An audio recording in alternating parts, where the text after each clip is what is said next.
I guess I'm not sure who she is now. Well, then find out. Really?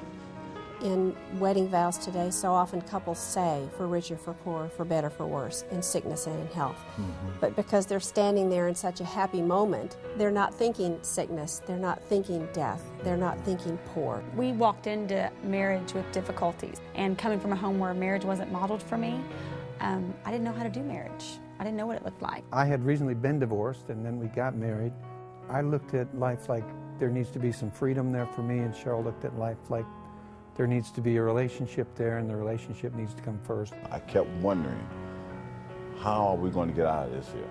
Not how we was going to make it, but how are we going to get out of it? The first year was terrible for us. Yeah. Our marriage kind of became a marriage where we were just living in the home together. You know, she was raising our 2 children, and I was out working, and I'd come home late. I worked basically 2 jobs. And really just didn't have the time for the family. Every time I try to explain Then explain yourself so it makes sense, because I keep hearing the same thing over and over again. How many times do we have to go through this? How many times? I don't know. You tell me. I said How many times, Jeff? You know, it wasn't like the storybook. You know, you get married and everything goes happily ever after. I mean, there were many challenges.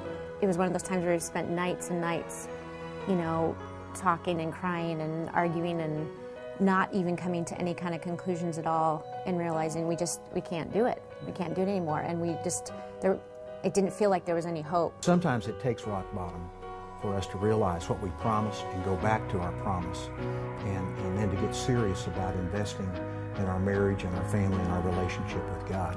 He had come home and said, hey, I heard this thing on the radio called Weekend to Remember. It's a whole weekend about your marriage. I think it would be great for us to go to.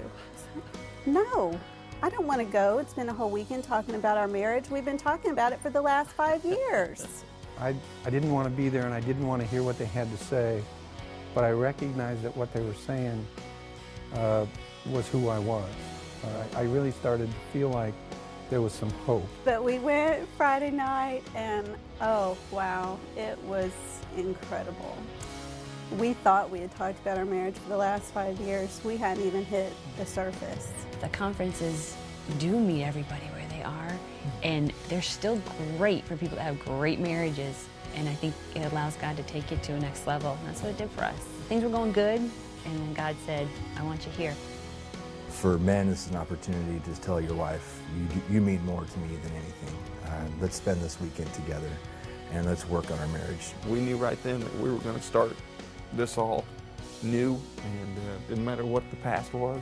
It's worth giving the time and the energy and the focus and the attention to making it better, to making it all that God intended for it to be. And as long as you're breathing, there is hope.